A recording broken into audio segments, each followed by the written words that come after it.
1990, and I got my BS in mechanical engineering. My topic today is I did it all, but not all at once, and you might wonder what that means.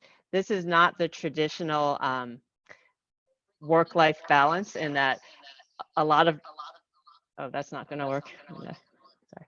All right, just deleted my second version myself. A lot of talks you might see on this topic are, how do I do it all? How do I be a mom and go to work and do everything all at once? And there's a lot of people that say to young women, that's fine, you can do it all. I just wanted to show you a slightly different version of this, that I did do all of those things, just not all at once. So this is less of a work-life balance talk and more of a giving you a example of how I did it. First of all, can I get, so Steve, how many people are here? You said 7? Yes. Okay, and can they speak, or is everyone Yep. muted? Or Everyone has the I just, ability to join okay, in. I'd just like to get an idea of, you can either put in the chat of who's here. Are you students? And you can even stop and say hello.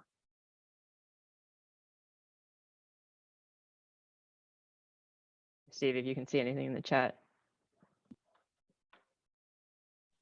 If anyone wants to come off mute and introduce themselves, that's going to help our conversation today. Hi, I'm Maureen Zeman. I'm a 96 graduate, so alum, not a current student. Okay, hi Maureen, how are you? I'm good, how are you? Good. Okay, let me just keep going then. I did this talk recently for Society of Women Engineers Conference. That's why it's branded with the SWE at the bottom, and it's a bit SWE focused. But I've got, so I graduated in 1990. I have 28 years of experience, and the reason why it says 28 and not 31 is because I took some time off. And right now I'm at the executive management level, and I'm with Schneider Electric, and I'm the branch general manager for our building automation team. A lot of this is other SWE. So relevant to this conversation, I have a BS in mechanical engineering from the University of Maryland.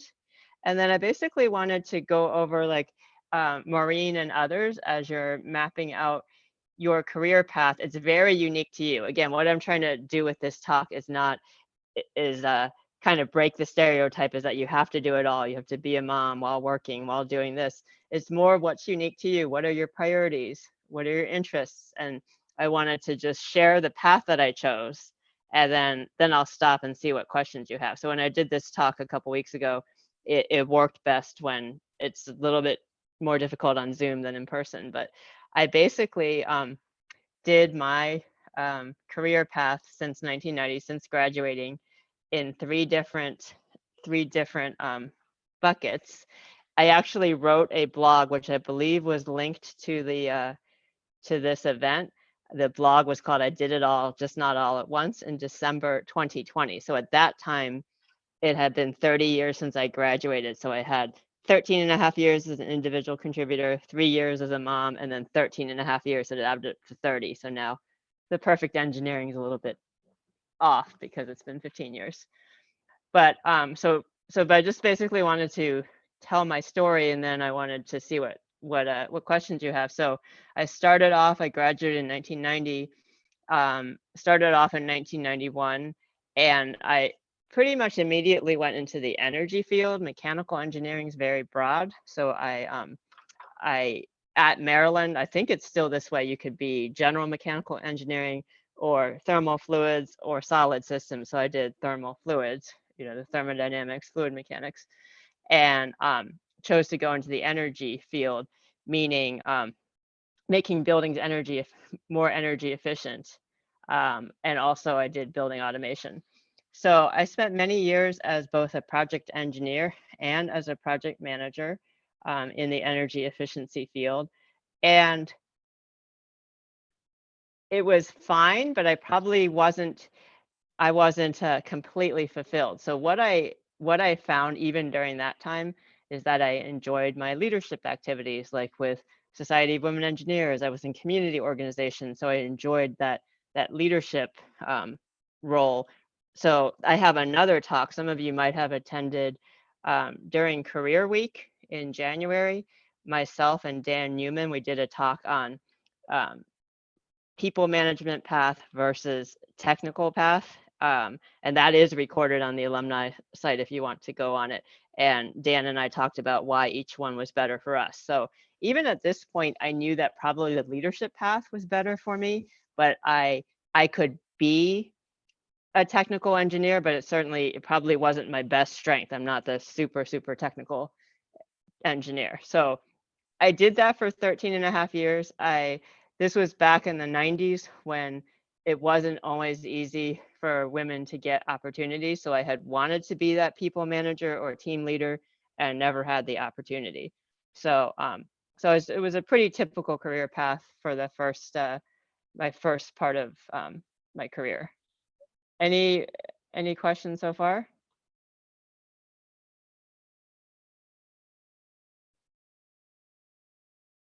Okay, so then, and then I was expecting, so I have one son, he's 17 now, he's almost 18. And in 2003, 2004, I became pregnant when expecting my first child. And at that time, as I was wrapping up my job in 2004, I first was going to go on maternity leave, then I just decided to quote unquote retire for a while. So this is where I did it all, just not all at once, because traditional advice might be like you take a 3-month maternity leave and then go back. I actually don't know how people, I admire people that do it. For me, the stopping point of being able to work while having a baby is not being able to sleep. So I don't know how people don't sleep and go back to work. Very admirable. But anyway, so I took one look at the baby and fell in love and said, I can't leave my child. And I was a bit fortunate in that I was a bit older. You can do the math. I graduated in 1990 and had my child in 2004. So I was a bit older and was more financially stable. So was able to say, I'm not going back. And I was a full-time mom. So now let me describe this. It was pretty much one of the best times of my life. Some people ask, did you do industry work? Did you do part-time? Did you freelance? I didn't do anything. I didn't stay in touch with hardly anyone. I just focused on that baby. We went on walks every day. It was just just great to be able to bond with him at that time. And even today, him and I are very close, and I feel like part of it is during that time because of the bond we formed during that time. So I actually didn't, again, traditional advice would be if you're going to leave, make sure you keep in touch with people, take some classes at a community college or do something. So I wasn't planning or intending on coming back. What I had in the back of my mind was back in the first column, when I was an individual contributor, that I always wanted to be a leader and start and run something. So this is where, going back to the first slide, like what are your priorities? What are your interests? What path is right for you? So when I left after the first column, I was somewhat unfulfilled in that I knew I wanted to lead something. So when I've been in Society of Women Engineers and other community organizations, my true love was starting things. So for those of you that are familiar with SWE, you might be familiar with what's now called leadership coaching, which is a group within SWE that helps sections become healthy sections. And I started that 20 plus years ago. So I love starting or revitalizing things and having them continue on for years. So I like being the leader and being that people manager. So having never gotten the chance to do that, and then I was in this 3 years off. In 2007, an old colleague of mine contacted me. He had formed his own engineering energy consulting firm in Northern California, and it was about 15 people at the time. And he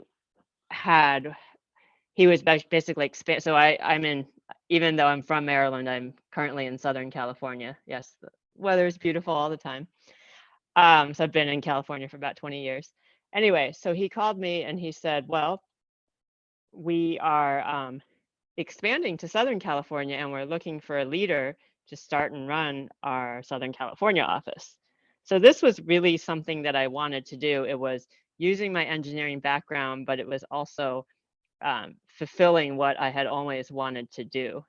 So that's what got me to come back. It wasn't so much that I was looking to come back, but I had an opportunity fall in my lap that and talk about not being prepared. I live in Irvine, California. Those of you may not be familiar, but it's a very a lot of families live here, so you can't just get childcare. You have to be on wait lists when you're pregnant. And so in 2007, and when I went back, I wasn't on any wait list or anything. So took me a couple months to get in order to even be able to go back to work.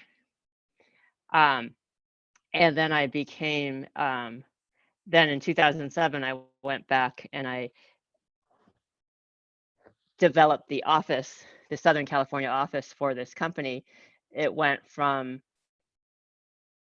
a couple $100,000 in revenue to 3 or 4, I don't remember exactly, to $3 or $4 million in revenue after a few years. So I was truly doing what I wanted to do. And then, so since I came back, I've been in leadership roles, like both a people manager, and now I'm a general manager where I have managers reporting to me when they have other people. And now I'm back in not only energy efficiency, but building automation, which is basically controlling the HVAC of buildings. So that's kind of, I have further slides, but that's basically kind of those 3 parts of my life where I was an individual contributor, then a stay-at-home mom for 3 years, and then in leadership role. So those are kind of very distinct phases, and that's why I call this I did it all, just not all at once, because I enjoyed being a full-time mom for over 3 years without doing any work, and then I did the leadership role rather than doing it together. So let me stop there if Maureen or anyone, Steve, how many people are we up to now? We have 8. We have some people Okay. commenting in the chat. Okay, why don't you read some of that? Yeah, 'Cause I'm Fia's kind a nurse, but now a stay-at-home mom since having a son 16 months ago. And the reason why some folks aren't coming off mute is because their kids are in the background or pets are in the background, which is normal. Victoria's a new stay-at-home mom as of 2 months ago, 2010 graduate. And Talia is a 2017 alum and now a parent. Currently sitting with her son and dog. Yeah. A question that just came in the chat. Had you stayed in touch with the person who offered you the leadership job? And why do you think he thought of you? That's a really good question. And when I did this talk in the SWE conference, people were a little bit more familiar with me, so they understood the answer to this question. I haven't, that was in 2007. I haven't been in touch with him probably for the last couple years. So probably would be a good thing to connect with him. But why did he think of me? So this is interesting because I just said that I didn't do anything and I didn't stay in touch with anyone. I didn't do any part-time work. And I was at the SWE conference, someone called me out at that and said, Charlotte, what about your cards? So I know this audience doesn't know me, but very antiquated, but I love to send handwritten cards. So at the SWE conference, people laugh because a lot of people have gotten my handwritten cards. And the one thing that I did do, even though I didn't stay in touch with anyone, I didn't do any part-time work, is I still sent my holiday cards. So whether you celebrate Christmas or New Year's or whatever, I just kind of sent agnostic holiday cards every December. And I included everyone that I used to work with. So even though I didn't stay in touch with anyone, I kind of lied. I still sent my annual cards. And my friend Tom, who's the one that contacted me, the way that the email is actually kind of funny. He wrote, dear Charlotte, so he spelled my name wrong. That's how you entice someone to come back to work. Dear Charlotte, we get your holiday cards and we enjoy them. We knew you started a family. We're wondering what so that's how he thought of me, because I did stay in touch with him that way. So everyone has their different hooks, but so I guess I shouldn't say I didn't stay in touch with anyone at all. Which is another way to answer that question is almost your whole life is an interview, everything you do. And so because I had kind of made a name for myself in that first 13 and a half years, and I stayed in touch. That's how they thought of me. Steve, were the ones like, you said Victoria's a new stay-at-home mom. We have a 2017 alum. Were there questions, or those were just comments? Those were some intros from the beginning. Oh, okay. A question from Maureen. Can you talk about the adjustment to going back to work after the 3 years at home with your son? Yes. Seeing if there's anything useful here. Hi, Maureen. You're from the beginning, right? It was quite an adjustment. So that was probably one of the most difficult years, because I had, been staying home for 3 years. One thing I didn't say is I had gained a lot of good habits during those 3 years that I still carry on today. For example, I was very relaxed. I used to, during that first 13 and a half years, I woke up with an alarm, which probably many people do today. So during that 3 years, I did not wake up with an alarm clock. I just woke up normally, and I still do that today, unless I have to get up for an early flight or something. So I became, I could take a nap when he took his afternoon nap, do our own schedule and everything. So it was quite an adjustment. One of the interesting things is, even though it was only 3 years, it wasn't 20 or anything. I hadn't hardly, like, maybe I did personal email once a week, but I had hardly done email or computer. So even just opening Excel, and I know that there's function, I know we can do this, but I didn't even know how to do it. Wasn't a big deal. Probably took me a few months, just F1 help, and figured it out. But for a while, I didn't even know how to use technology. Probably more important was just the time adjustment, going from having all my time to my own to this was more than a 40-hour-a-week job. So it was quite challenging.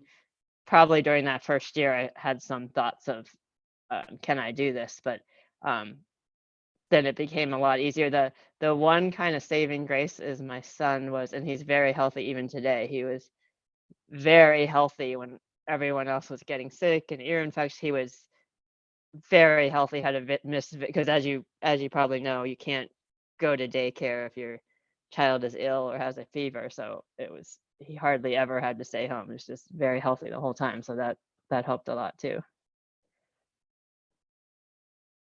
But yeah, it was difficult, but now I enjoy it so much that I'm doing what I truly, so in the first column, I wasn't doing what I truly was best at. And now that I'm doing what I love to do, I'm glad I stuck it out, but that was challenging. Thank you for sharing. Oh yeah, anything else? Like, this is more freeform since there are only 8 people here, but Maureen, tell me a little bit more about, are you, my notes are sketchy here.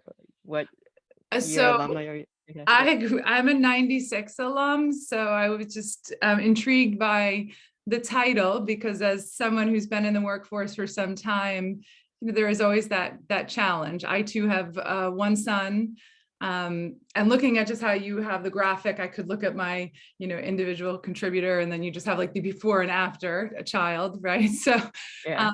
I kind of went an opposite path, and you mentioned you got that opportunity and that leadership role. It was just too good to pass down. And when I had my son, my company offered to give me a different position, which was much less travel. It was in a management role. And so I felt like it was too good of an opportunity to turn down. So I had to give that a try. So I didn't take, years off. But then I did make adjustments throughout. And as my son got older and I wanted to spend more time with him, I completely changed careers to enable that to happen. And so it's just been an interesting trajectory. The one thing I'd say that sometimes I wonder is just not having taken that traditional, time off to be home. But and looking back and where I am now, my son is now 21 years old, and Oh, wow. It's been a very positive experience, and I'm relatively young and at a point where I could probably make a decision to stop working if I wanted, but I'm grateful to have what I have. So it's worked out, but I definitely had moments where I was like, am I doing the right thing? Or, you're just that battle of, is this the best decision? Because that's why I can imagine for you going back, like for me working through it was, and continuing to work through, there's been situations where it's like, this is really tough to juggle all of this. Thank you for sharing, Maury. It's interesting. That's why I said up here one of the main points of this is I want people to know that it's very individual to you. Whatever you want to do. It's interesting, Maureen, that you said, oh, the traditional take some time off. And I said, oh, the traditional work and be a mom. So we have the opposite. We hit the opposite of what traditional is. I guess we think it's the opposite of what we did. I just know from my personal experience, like my mother was home. So it was odd for me not to go that path, I guess, in my particular situation. That's where I get that from. I think in the old days, yes, but then at least when I was giving this talk to the SWE conference at SWE, a lot of speakers say, oh, to young, oh, do it all, work and so that's why I said that was traditional. Gotcha. Let me see what else I have here. These are just this was probably the main slide, but then I have a slide on Charlotte, we have a couple other questions that came in the chat. Yeah, please. From Afia, did you ever think about launching your own startup or entrepreneurial venture? Oh, sure. What was her name? Tatia? Afia. Afia. Hi, Afia. How are you? Am I saying that right? Anyway, that's an interesting question. I probably like this. That's why, again, up here I said, what interests you? What are your priorities? Because some people in entrepreneurial role would be. I have thought about that, especially when I made a change. I didn't pull up my full resume here, but I switched jobs about 2 years ago in April. Yes, right after COVID started, quite a time to switch a job. At that time, before I made that switch, I did think of starting my own company or things. And then I thought that I wanted what a big company could offer, but that's certainly an interesting role. Was there anything more to that question? I don't think I got the full question. Again, I think okay. it was just about going out and doing your own Okay. company or venture instead of working for somebody else. Okay. Yeah, I didn't do that, but that's certainly a great choice. So what the main point I wanted to make is that you choose what's best for you and not like listen to all so apparently there's at least 2 different definitions of traditional. So if entrepreneurial roles work for you, then that's great. Is there anything else in the chat, Steve? Yeah, one other question. Did you ever think during that hard first year that you should go back home or that you had made a mistake? Yeah, probably. I knew what I wanted to do because I knew that I really liked the leadership roles in my volunteer opportunities, and I really knew that this was what I wanted to do. So I wanted to at least give it a couple years, but certainly in the first 6 to 12 months, that was it was more than challenging. So yes, but then whether or not it was a mistake, like if I had decided to go back to being a mom or continue to go, the point is that each person makes the decision that's best for them. Sure, answer that fully. Anything else, Steve? That's all we have so far. Okay. Okay, so let's see. I think I I explained the individual contributor role, and then I just wanted to show a picture of my son that's obviously he's 17, not when he was a baby. And I wanted to like, we still like, this was us, a very rare rainy day in Southern California, but we have that very special relationship now, even now. Yeah, okay. Tell another story later. And then the leadership roles, like, again, everyone makes their own decision. For me, it sounds like, Maureen, maybe you had the opposite, but for me, I knew that a leadership role would be the better fit rather than the technical engineer. Again, there's I wonder if there's a way to link it, Steve, but there's during career week, I did do a talk on people management, and then so I represent the people management path, and then we had another alumni represent the technical path, and we're both about the same age, like 1990s alum. And then we had a young woman who I think was like a 6 or 7 year out of school alum who asked us, who's trying to decide people management versus technical, ask us questions. So that's available on the YouTube channel. So that's kind of what I had. This is more of a free form conversation. Like, let's take some more questions, but basically I wanted to share my story. The title, I did it all, just not all at once, as I did it kind of linearly rather than try to have a very challenging leadership role while being a mom. I mean, I guess I did once he was 3 on, but at least while having a young son. If anyone has the opportunity to come off of mute and want to ask a question, we'll open it up now. I'm actually